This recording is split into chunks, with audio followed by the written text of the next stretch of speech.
I'm Al McFarlane. Welcome to The Conversation with Al McFarlane. I'm glad to be here and glad to have you along as well. Today is Thursday, May 18th, 2023. And as always, we promised to deliver what I call robust conversation. That'll happen because my colleague, Ndugu Yusef Mjini, is here. My colleague, W.D. Foster, the books editor for Insight News, is here, and he's introducing a special guest, Dr. Jody, last name is Dr. Jody Lulich. Great name. I'm going to ask him about that name. I haven't seen that name before, and we'll examine that. But all of it adds up to a great conversation today. I want to begin by inviting you to support this program, support this work by becoming a subscriber. We are live streaming this program over 5 different platforms. We're on the Black Press USA YouTube channel. We're on the Insight News YouTube channel. We also are on 3 Facebook pages. One is Al McFarlane Facebook, Insight News Facebook, and Black Press USA Facebook. Black Press USA, that's the Black Press of America. It's the platform of the National Newspaper Publishers Association. My company, Insight News, member. I'm active in all elements of the Black Press of America and pleased to be in affiliation with them. We also are streaming on Twitter, and we are streaming on LinkedIn. So wherever you are, let us know you're watching, number one. Put a note in the comment section. Say hello to us and to our guests, and let us know where you are around the country or around the world. But then scroll over to YouTube and go to Insight News MN and hit the subscribe button, hit the like button, hit the share button. Tell everybody everywhere that the conversation with Al McFarlane is happening right here, right now, and we want you to be part of it as well. Hey, Michelle Madison, so good to see you as always. Thank you so much, and thank you for welcoming our distinguished guests today. Well, let me begin by talking about the hot topics today. In fact, we're not calling it hot topics so much. I've got 3 stories that I want to get into, and I want to bring in my colleague Ndugu Yusef Mjini to go over these ideas with me. One is that in the last day, yesterday actually, Minnesota's Attorney General, Keith Ellison, announced a $60.5 million settlement with the e-cigarette maker Juul and the tobacco giant Altria. The story I'm going to talk about, that we'll talk about first, is a piece written by Steve Karnowski of the Associated Press. And we published it yesterday, I think today, online at Insight News. The picture is one of Keith making a point. The cut line says, Minnesota Attorney General announces the $60.5 million settlement with Juul over the marketing of vaping to youth in a press conference Wednesday, May 17th. He said that the settlement that he's achieved is 2 to 4 times more per capita than any other state that sued Juul over youth vaping and marketing practices. He said the state's lawsuit was the first and still one of only thousands of cases nationwide that against the e-cigarette maker that has reached trial. I'm going to read a couple of paragraphs and Yusuf, have you join me in this conversation. This is the Associated Press story. It says Minnesota settled its lawsuit against e-cigarette maker Juul Labs and tobacco giant Altria for $60.5 million. Attorney General Keith Ellison announced Wednesday, saying the total is significantly higher per capita than any other state that sued Juul over youth vaping and marketing practices. The state's lawsuit was the first and still the only one of thousands of cases nationwide against the e-cigarette maker to reach trial. It settled just ahead of closing arguments last month, but the terms had to be kept confidential for 30 days until the formal papers were filed publicly with the court. Ellison said Minnesota got the big settlement precisely because the state took Juul to trial. He said the sum exceeds what Juul actually made in Minnesota between 2015 and 2021. Open quote, we were the only state willing to take this battle to trial and hold the bad actors accountable. It sends a message that you cannot get away with this, Ellison said at the news conference with Governor Tim Walz. We will put you in front of a Minnesota jury, and you can take your chances. Well, let's stop with that. Yusuf, what are your thoughts? That's pretty significant. Kudos to Attorney General Ellison. This is one of many lawsuits that he's taken against major multinational corporations. And between Juul and Altria, they clearly were targeting young people, and more specifically, young people of color. They had more flavors than Baskin Robbins, Al, and cornered the market. And small children, middle school children, were seen with these instruments walking down the street, vaping, and on light rail and everywhere else in public. So kudos. And I would remind people that Attorney General Ellison won his reelection by less than 1 percentage point. Mm-hmm. And he hasn't stopped working on behalf of the people in the state of Minnesota. So this settlement will be used for anti-smoking efforts in the state of Minnesota and to address issues that have come up for people who are suffering from smoke-related health instances. And those expenses will not fall on the backs of property taxpayers and shoppers who pay sales tax, Minnesota state sales tax, in our state. So this is a tremendous benefit to help us clearly end what is the single largest cause of death in our country, and that is smoking.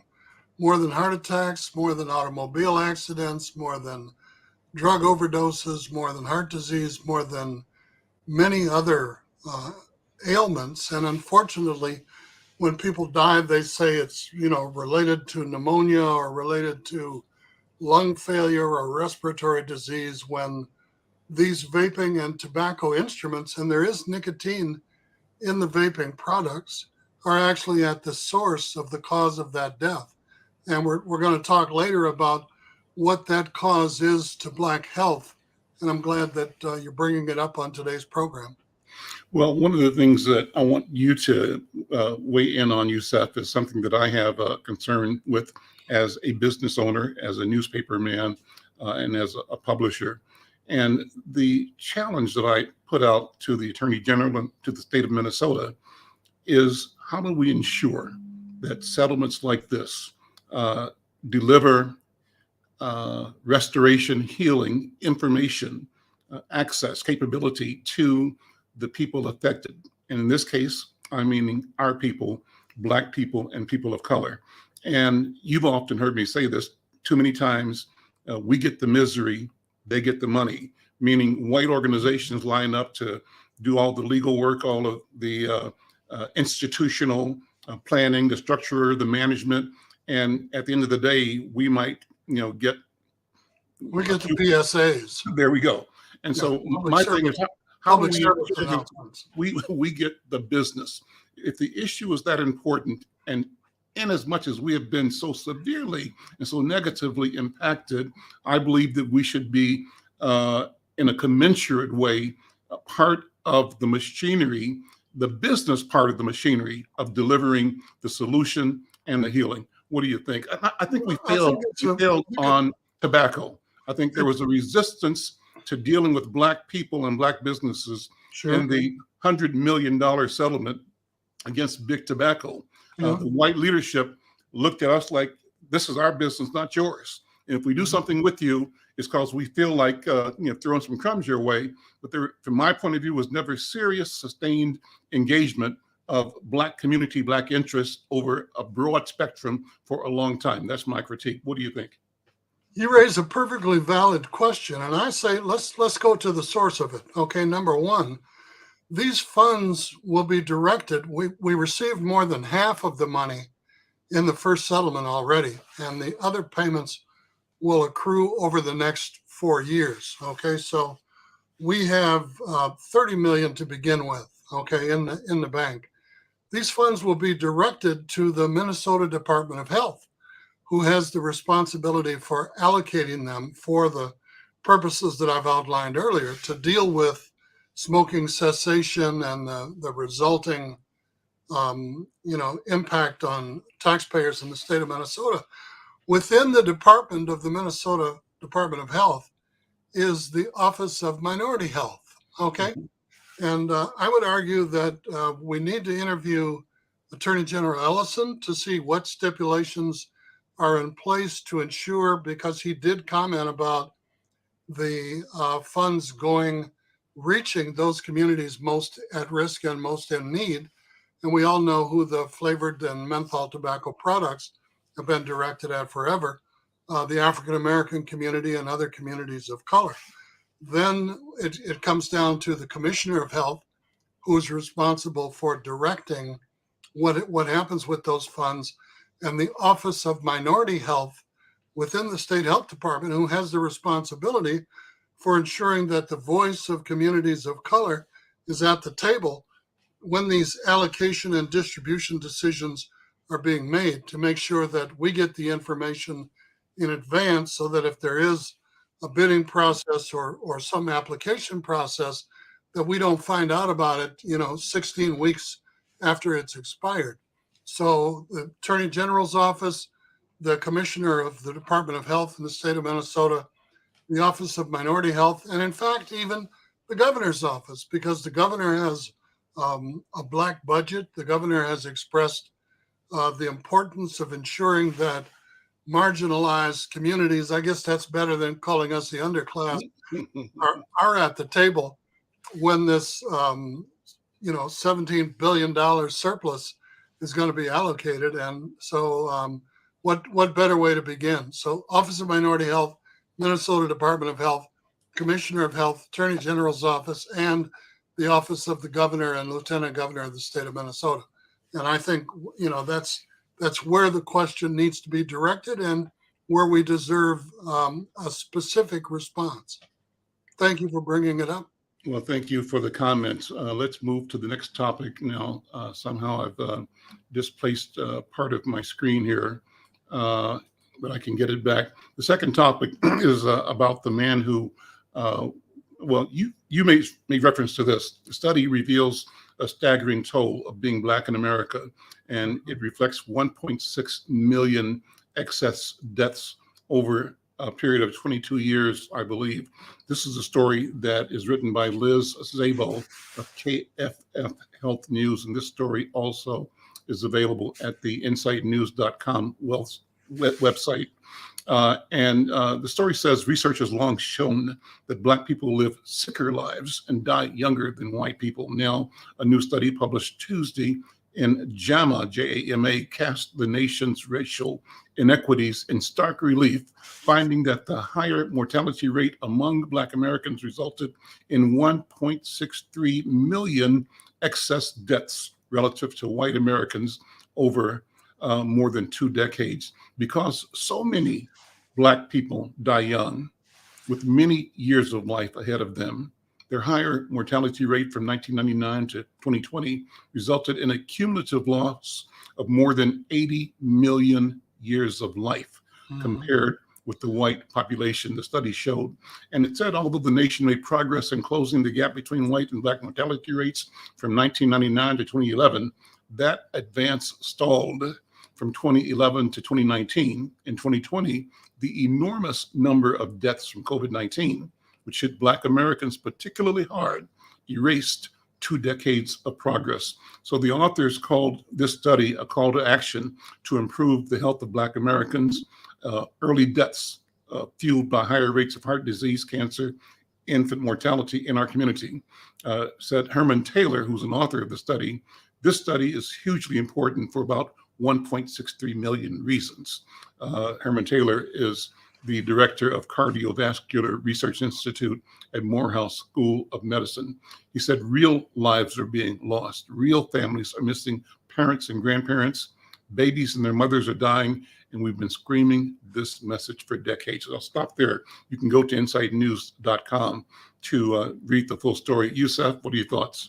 I too, Al, would encourage people to read the story because several facts. One, you and I have outlived the average lifespan for African Americans, which is 71 years compared to 76 years for white people. So every morning when we get up, we need to look in the mirror and say hallelujah, That's right. because That's right. Thank you, Jesus, right? please, Betty Davis was asked what it was like getting old, and she said, it ain't for sissies. But so black lives, 71 years, white lives, 76 years on average, okay? Mhm. And the interesting thing about it is that it points out that, as you read, and the study goes from 1999 to 2021. From 1999 to 2011, the gap was closing Mhm. between black and white life expectancy, and along comes COVID-19, Yep. and there goes 1.9 million black lives right out the window. And this program has commented extensively on the fact that in Georgia, in Alabama, in Mississippi, in Florida, Louisiana, that the percentage of people dying from COVID-19 was like 75, 80% black. Okay. Mm-hmm. And the thank you, Jesus, good news is that in Minnesota, the rate of death for African Americans was far below the percentage that we are, 6% in the population of the state of Minnesota, and for people of color in general, because Minnesota Governor Tim Walz immediately locked down the mass attendance events, schools, restaurants, bars, and liquor establishments, and said, we can't afford that. There's too many people dying, and the hospitals can't accommodate, the treatment required. People were on gurneys in the hallways for weeks waiting for private rooms and treatment. Anyhow, from 2011 to 2021, the gains that we had made from 99 to 2011 basically disappeared because of COVID-19. So we were blessed in Minnesota, but nationally, we lost millions of lives of African Americans who did not enjoy the same type of oversight and state mandates. Trump said, this is the Kung flu, and that it will disappear within the next 2 weeks, that it was called a hoax. And there were all kinds of lies and misinformation being communicated about it. But the study also put a dollar value on the loss of black lives, not only 80 million years, but billions and billions of dollars of wealth in the African American community because of the disparities. And I'll say this in closing. The study points out that the zip codes and the communities that were redlined back in the 1930s and were labeled high mortgage risks are the same communities today that enjoy the disparities in terms of infant mortality, in terms of life expectancy, in terms of education, in terms of home ownership, in terms of average family incomes, and so on and so forth. So this policy of containment for African Americans continues to this day, not just in inner cities, but in urban communities as well. And I think the fact that, Martin Luther King said, we've been waiting for 350 years, not just for the 40 acres and a mule, but for some recompense for slavery. And the check we have on the back of it was stamped insufficient funds. That's right. And so the redlining that occurred in largely black communities in the 1930s continues to this day, economically, educationally, health-wise, in terms of infant mortality, life expectancy, black women going through pregnancy. All of the quality of life indicators that deal with people being healthy, being self-sufficient, and living as long as white people do not exist in our community. So we got a big job to do. We got to fight. We got to struggle, but I believe that we're going to prevail. Let me move to the last topic before we bring in our other guest, Brother Youssef. Sure. It's one thing I was saying to Yasmin before the show, our producer, is that next week, the 25th, is the anniversary of the murder of George Floyd, and I think we need to spend as much time as we can talking about it, reflecting on it, examining it and holding ourselves and our nation and the world accountable Well, for and talking about the $50 billion that philanthropy promised, that is still in their checkbook, That's right. hadn't gone anywhere. They haven't delivered, right? And so that's something that we want to make sure we focus on in the days and weeks ahead, because we cannot allow ourselves to, again, be gaslighted, only for them to say, oh, we forgot, we didn't know, or you were paying attention, or whatever. Well, this story says the man who witnessed George Floyd murder by police is suing Minneapolis over officers' actions. It's a story by Lisa Bauman in Associated Press. It's at insightnews.com as well. And the article reads that one of the most vocal bystanders as a Minneapolis police officer murdered George Floyd 3 years ago is suing the city, alleging that he was assaulted and suffered emotional distress as he witnessed the handcuffed Black man beg for his life, go limp, and stop breathing. Donald Williams of Minneapolis filed the lawsuit Tuesday in Hennepin County District Court, while now ex-officer Derek Chauvin kneeled on Floyd's neck on May 25th, 2020. He threatened Williams and other bystanders with a can of mace, shaking it at them after Williams expressed concern for Floyd.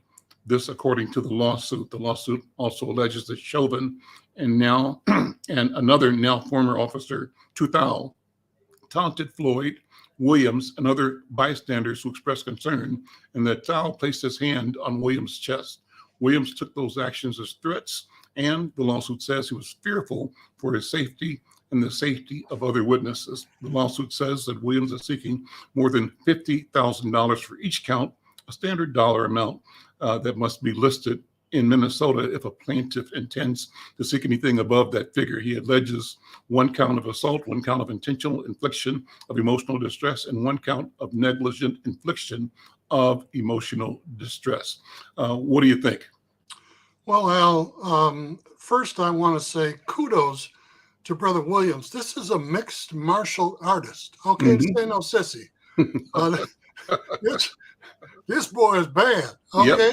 Yep. And he's acknowledging that he suffered trauma and depression and mental health considerations, and is going to court, as the old folks would say, okay, going to court to sue them people. I tried to watch the entirety of the George Floyd murder once, and there are three takeaways that prohibited me from watching it all the way through or watching it over again. And I'll tell you what they are. Number one, Derek Chauvin had his knee on that boy's neck for 9.5 minutes, not only cutting off his supply of oxygen, but the supply of blood to his brain. Okay. And in some of the warrior cop videos, they say that placing your hand on your thigh or putting it in your pocket allows you to press down and double the pressure that your knee is putting on the person's neck that you're kneeling on. Okay. Number one. Number two, I hold Derek Chauvin and the Hmong boy, Tu Tao, personally responsible, because Tu Tao was trying to block the 17-year-old sister who took her phone out and filmed it, that's been seen by tens of millions of people and resulted in civil obedient protests around the planet. Okay. So all four of the officers, including the two who were brand new, who were going through training, have been found guilty and imprisoned. But Tu Tao not only pushed his brother in the chest, but told the white girl who was a paramedic, who was saying, let me come check his pulse, get off the man's neck. I'm a paramedic for the city of Minneapolis, and you're killing him.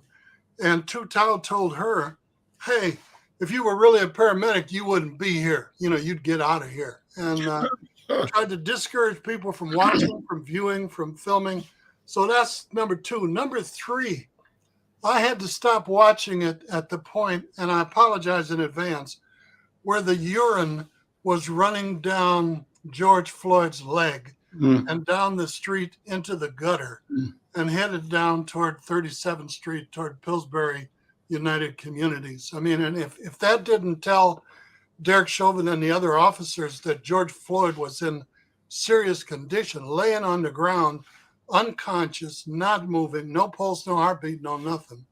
I couldn't watch it after that. You know, I mean, it was just so horrible and so unnecessary, without regard for why the vehicle that he was in was stopped, without regard for the allegations that have been made against him, understanding that he said, I'm claustrophobic, you know, mama, help me. I can't breathe. You're killing me. Okay. And pleading for his life with his hands handcuffed behind his back with 4 officers on him at one time, but Derek Chauvin continuously. I'm glad somebody, you know, Minneapolis has spent more than $70 million between 2010 and 2020, before George Floyd and before the right boy up in Brooklyn Center, Brooklyn Park. Right. St. Paul had spent, you know, $2 million in that same period. Why is, you know, hadn't the $70 million that Minneapolis had paid, particularly for a boy that a lieutenant, Mike Swirl, whose nickname was Thumper, okay, who was on the city council docket every few months, you know, for another police brutality complaint. I think he alone registered in excess of $4 million in settlements. And one person, one cop. Yep. And when they pay the settlements, the investigation stops. When the officer resigns, the investigation stops. They can no longer proceed with it. But good for Brother Williams for bringing this to court, for suing the police department, the city of Minneapolis, for the personal trauma that he suffered. He had to stand there and witness George Floyd's murder, and so did the 17-year-old sister. And so, Yusuf, shouldn't we be encouraging everybody who was there, yes, to file a lawsuit against the city and against the officers? And not only that, shouldn't we teach our community to be present, to be observant, to document everything that we see, to say, hey, what's going on over there? Lighten up on them young brothers. But document it. And if we feel trauma, understand that our trauma is real and our healing is necessary, and the healing requires recompensation or compensation by the city, so be it. At some point in time, you know, as you were speaking, Yusuf, and there's a note from Yasmin in the chat talking about how many other people are affected. You know, when a mass shooting happens in a school, we know if it's a suburban school, white people, the next day, the next hour, all of the trauma teams come in. All hell breaks loose. And they should. But nobody does that when tragedy and trauma occurs in our community. We are left as if trauma is something that we own and that it's not, that our pain doesn't matter. And so I think that this lawsuit by this brother points the next direction, and we have to encourage all of us all the time to hold the public service and other institutions accountable by registering our pain and demanding acknowledgement that we are in need of healing, and that the need comes from abuse by the system against our bodies, our minds, our space, and against our fellow citizens. Well, look, let me stop. Go ahead. One last thought. Let me just quickly say that all of those people standing by the curb took an additional step and spoke out and said, get off that boy's neck. You're killing him. Take his pulse. Even the white woman said, you know, this is unacceptable. You know, you gotta check for a pulse. So we have that responsibility to try and prevent any further George Floyds, not just because the 17-year-old girl with the camera had her young brother or her nephew with her who was an infant. Right. What kind of dreams and nightmares is he going to have for the rest of his life? He was only 3 or 4 years old. Right. And so my point exactly, Yusuf, is that we should be mindful and ensure that we acknowledge the trauma that all of them experienced and shared in, and the impact of that trauma on their lives and the lives of everybody around them for the rest of their lives. And that is part of what the city has to be accountable for in how it dispatches its duty or fails to dispatch the duty. That should be part of the standards and what's the right word for it? Expectations. Expectations, right? This is what you got to deliver: humane, responsible, ethical service to everyone. And if we fail to do that, we got a big problem. Look, let me keep moving here, and let's bring in some more of our colleagues, our companions in this conversation. What a wonderful conversation. And Yusef, as always, thank you for your ideas and your comments. Thank you for wearing your pork chop today on your sweatshirt. The pork chop, you call it? Yeah. Okay. The map of Africa. Absolutely. I'm wearing the Nubia t-shirt. I'll tell people that I belong to a social media group called Narrative, and Narrative is spelled with a K, KNARRATIVE.com. And I invite all of you to go check it out, look at it. It's a wonderful gathering of our people from around the planet, conscious people seeking to engage each other in developing what we call an Africana way of knowing. And within the Narrative project, there's a social media program called Nubia, Nubia spelled with the K, as I'm wearing. And that's just a place where just great conversations, great classes take place. I'm taking a course in Metu Neter, Yusef. I'm learning to write Egyptian hieroglyphic.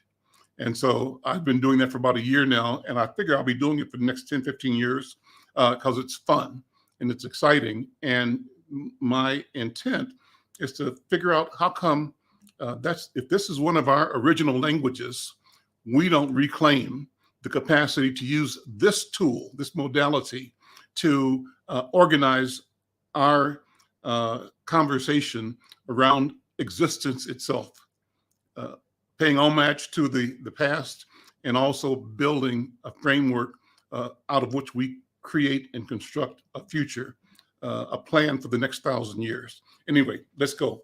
Let's talk to Brother W.D. Foster Graham, who's the book review editor of Inside News. W.D., good to see you. Good afternoon, brother. How are you?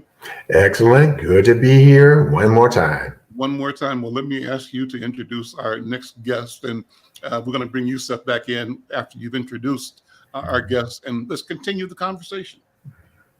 Well, hello, everybody. It is my great pleasure to introduce Dr. Jody Lulich. He is the professor of veterinary clinical services and internal medicine at the University of Minnesota. He is also the director of the Urala Center and a recipient of the Morris Lifetime Achievement Award for his work in veterinary medicine. He recently launched his memoir, In the Company of Grace, and it is a powerful book because it talks about the things like mental health awareness. Although, we've made strides in the Black community, it's still something that isn't talked about. It's kind of swept under the rug or seen as a sign of weakness. And along with the mental health issues, you have the issues of things like intimate partner violence, dysfunction, alcoholism, and also homophobia. So, but also he shares the importance of mentorship in the form of Grace Hooks during his years at the Tuskegee University of Veterinary Medicine, and her powerful story of her experiences as a Black woman in the 1930s. So it's my great pleasure, and it's an honor to introduce Dr. Jody Lulich. Hey, Dr. Lulich, how are you? I'm doing fine. Thank you for having me, and thanks for such a wonderful introduction. I feel like I'm already part of the team. I was listening to the first half hour. Well, we see you that way, and we welcome you that way. And again, thank you so much. I'm just so impressed with your work and your history. And I'm going to ask you what's not in the introductory notes. I'm going to ask you about more of your family. Off camera before we started, I said I haven't heard the name Lulich before, but I'm fascinated about what you're going to tell me about being a Lulich. Where's that come from? Okay. but first, talk about the book. Give us a summary of the book and where it came from and what its intentions are and what you're experiencing with it being launched at present. Yeah. So the book is a memoir. So it's really my story of a little boy who, when he loses his mother, goes out to find mothering, so that he can grow up into someone who can offer mothering and compassion to others. And that's really what I would say the gist of the book is about. But, what I really want the book to be about is hope. I sort of had a tragic childhood. I mean, my mother committed suicide when I was 9. My father sort of abandoned me, at least emotionally. But there were wonderful people in my life. And with that, it shows that there's a lot of hope, that there is an opportunity to heal. I had to learn an important thing, though. When I was a youngster, I was a very cynical child. I will be very honest. So I really had to learn to receive these gifts. Cynical in what way? What? Oh, Lord, I sometimes I'm embarrassed to mention it. People used to come to my dorm room in college, and I used to tell them, instead of goodbye, I would say, glad you're going. It was, I don't know. And you meant it, right? And I meant it. I mean, I grew up in a world where, there was just lots of pain.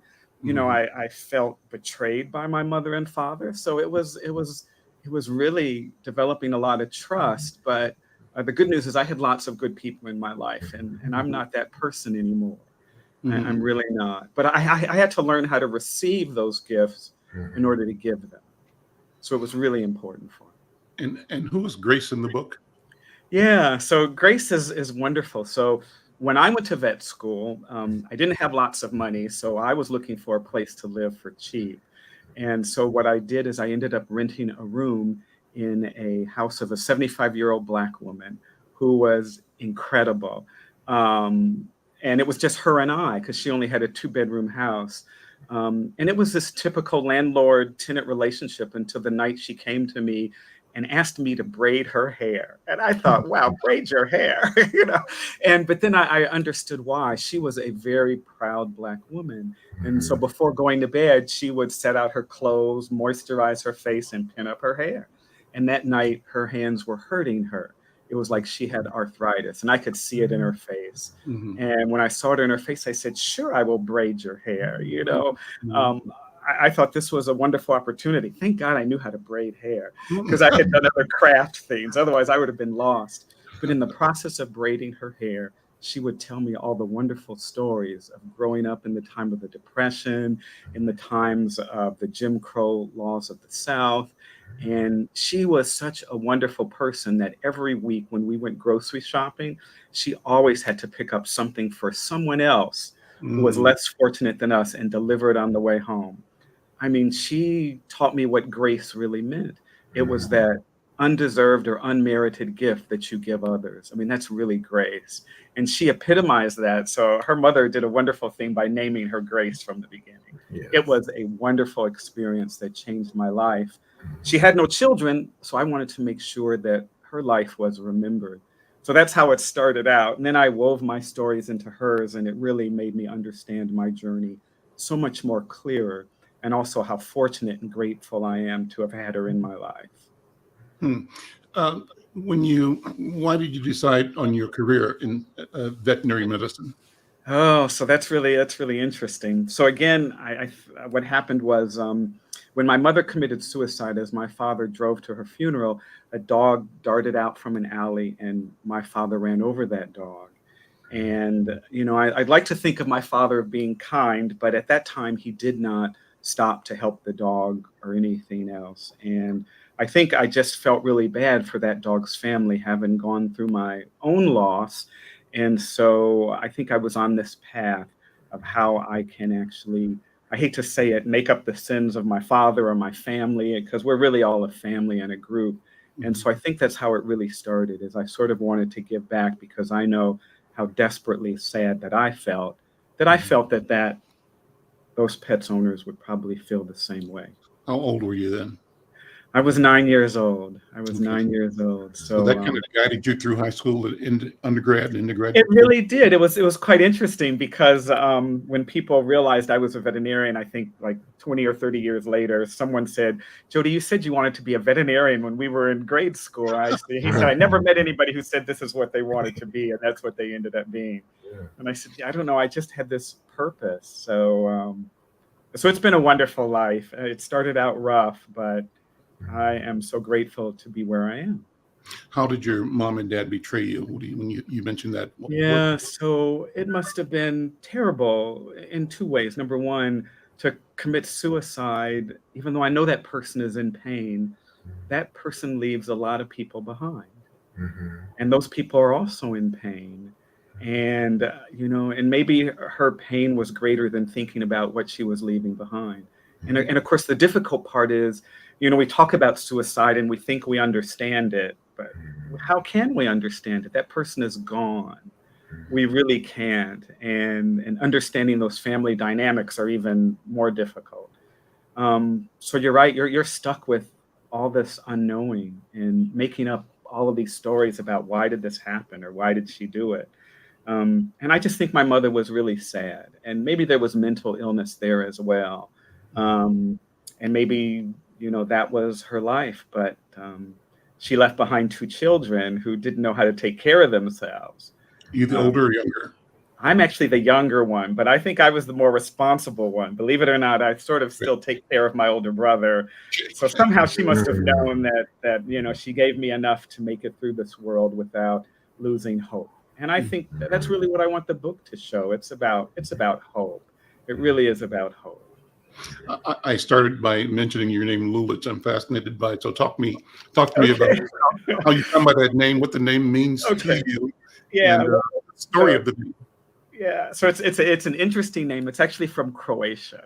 Mhm. So in the book I mention it, but my father is white and he was from Croatia. And at the time, Croatia was having such a difficult time with all the things from Yugoslavia dominating them that my grandparents felt it was better to come to the United States than to stay in Croatia.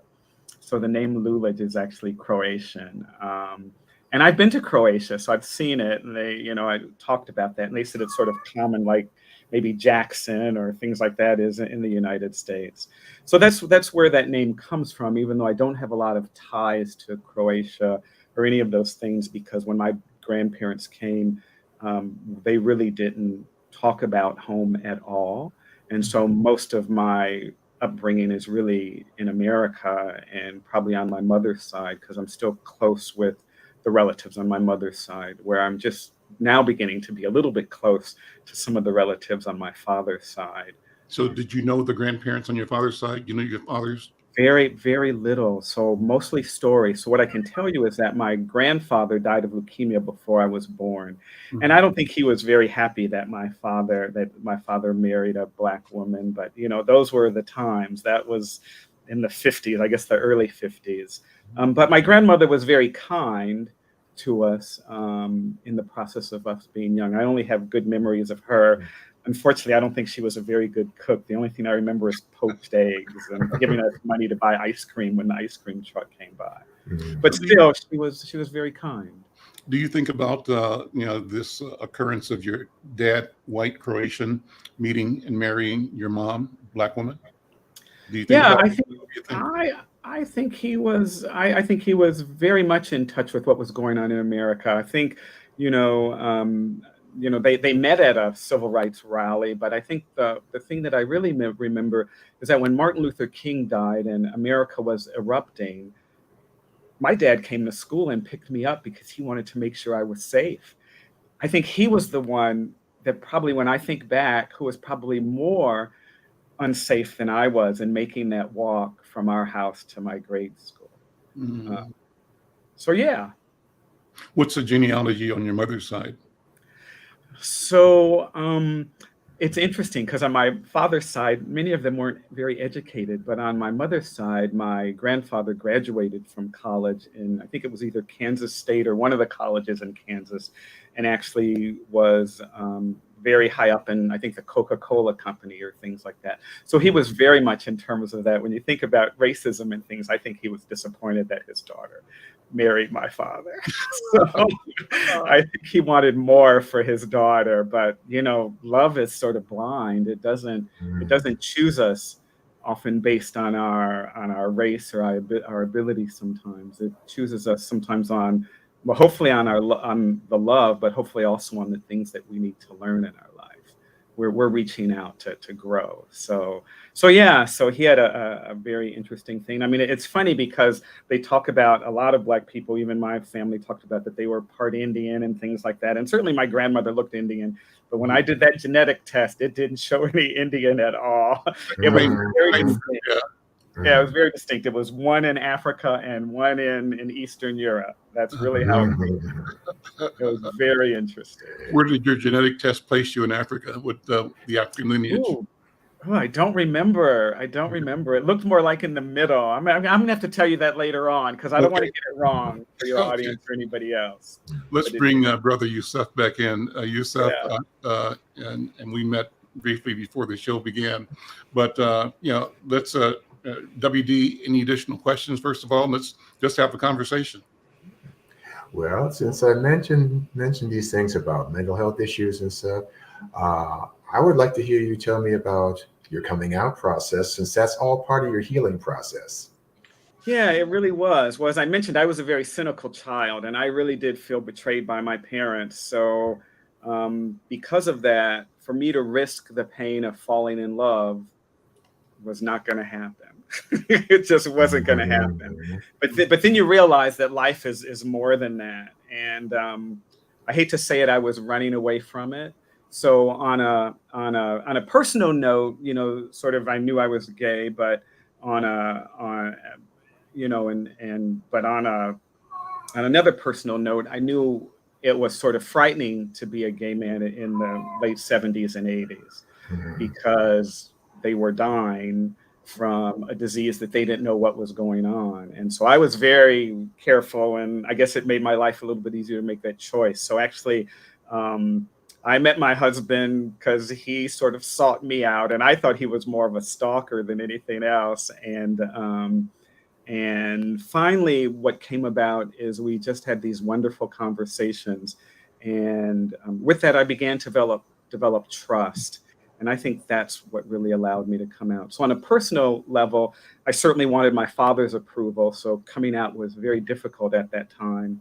But then as things got better and more relaxed, and I felt more trusting of myself, I knew I had to. And in fact, if you read my novel, or my memoir, there's one thing that really comes out in my memoir, and that is that you really have to be authentic. So when you look at that, you have to be authentic for one major reason, and that is because if you're not authentic, the world will not know who to love. So you really do need to be authentic, and that comes out as one of the things. Dr. Lulich, you had the privilege of living with Grace, and you've described her as a Black senior superwoman. She was. In terms of your meeting and interaction with other Black women her age, would you agree that she was an average Black woman, that most Black female seniors carry those same traits? I would, but let me just talk about her superpower. You wouldn't believe this, but in high school, she did the high school test in New York City, and she got the highest, or the second highest score out of Poughkeepsie, or not Poughkeepsie, but Dutchess County, where Poughkeepsie, New York is. And that allowed her to go to Cornell University for free, which was amazing. And the interesting thing is Vassar was at her back door, and they refused to let her be a student, but she could be a day student. She couldn't be a real student. So she said she was going to Cornell. So she went to Cornell with everything ready to study. She wanted to be a doctor. In fact, if you look at her high school yearbook, it says she wants to be a doctor. Women didn't even want to be a doctor at all during that time period. And this was a Black woman who wanted to do it. And she was so upset because when she arrived at Cornell University, they refused to let her live on campus. Well, in her growing up, one of the characteristics that Black adults transferred to children was that you have to be twice as good to be considered average, and you have to be outstanding to be considered slightly above average. So she clearly lived up to what that expectation was, and I think a lot of us have been chastised, cajoled, and threatened by Black elders who had that same sort of expectation of young Black people within their reach, that they wanted us to be the very best at whatever we did because they knew we would need to in order to accomplish average recognition in the white power structures that surrounded our communities. But you know what was really wonderful about her that I wish I had my mother do is her mother instilled confidence in her, Yeah. what you wouldn't believe. There's a story in the book where her mother buys a Pullman train ticket for her to go to Tuskegee to visit her, because her mother was very bright too and graduated from Columbia University in New York and went to Tuskegee to teach blind veterinarians to read. She called it bibliotherapy. So veterans who were traumatized, she would teach them bibliotherapy to sort of get rid of that trauma or learn how to use that trauma to do better things. Well, her mother brought her a Pullman train ticket, and she was in the Pullman car until she went through Washington, D.C. In Washington, D.C., they made her get out of that car and put her in the Jim Crow car. Well, you know, she beat on the door.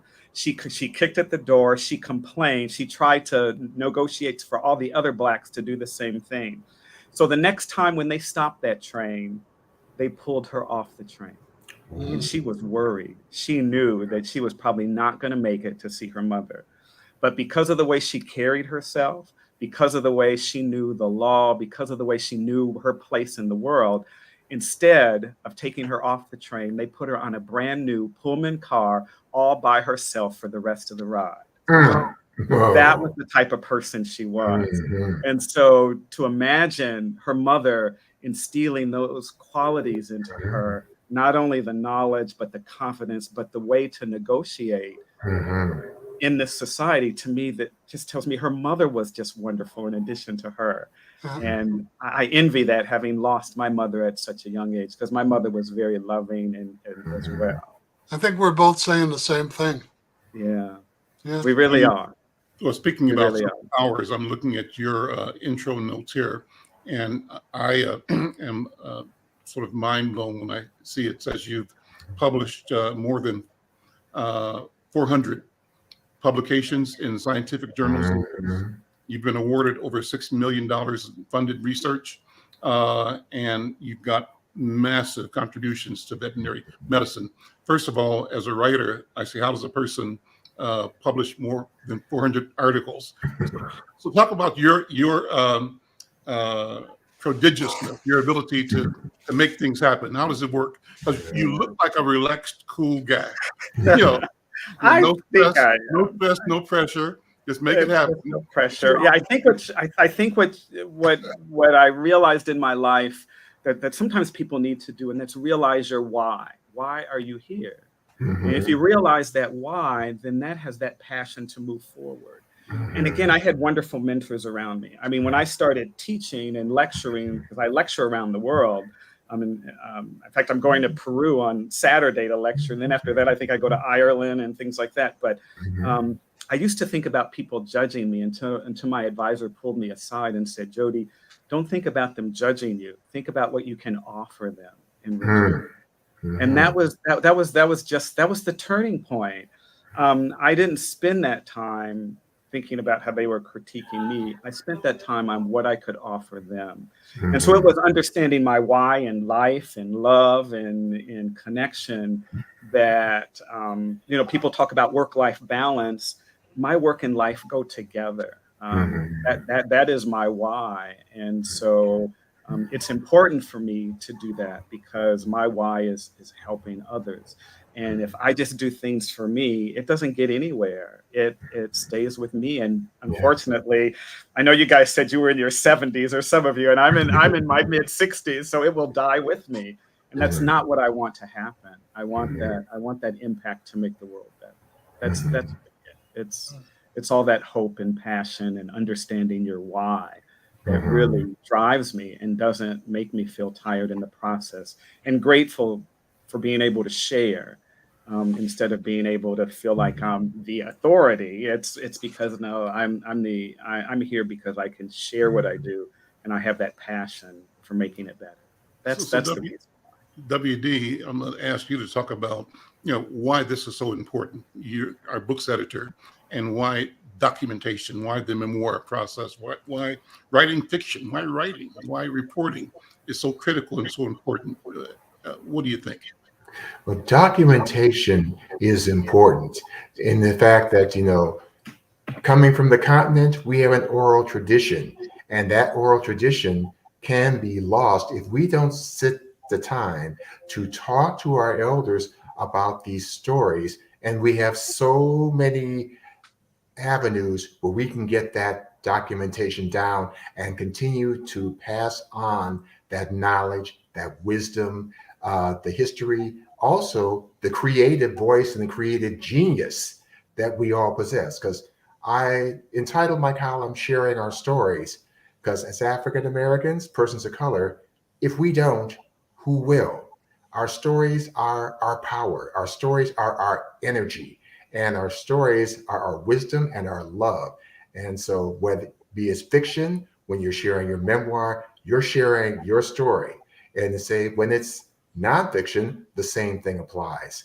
And so that's why I feel that each one of us has a duty to document. Oh, I Jody, thoroughly agree. I what's on thoroughly the drawing agree. board, Dr. Jody? Mhm. What else you working on? Oh Lord, well I do. When you write a book and give it to a publisher, they're interested in how much money it's going to make. So of course, all these stories got taken out and everything. So I'm still working, hopefully on a second book. I still have a lot of research that I'm doing. I still have 2 graduate students that I'm working with, making sure that they are out in the world, hopefully doing what people did for me. Because I recognize that people stepped back a little bit and didn't push themselves to become a star, so that they could push me forward to know that I would help others. I mean, it was amazing when I finished my PhD. My advisor wrote this long letter to me that said, "Now that you've accomplished what you've done, your work isn't done. What your work is it's to go out and make sure that others benefit from what you've done, and you need to push them forward now." Just like you've had the opportunity to be pushed forward. So You're a musician too? I do. I play classical piano. I still take lessons all the time.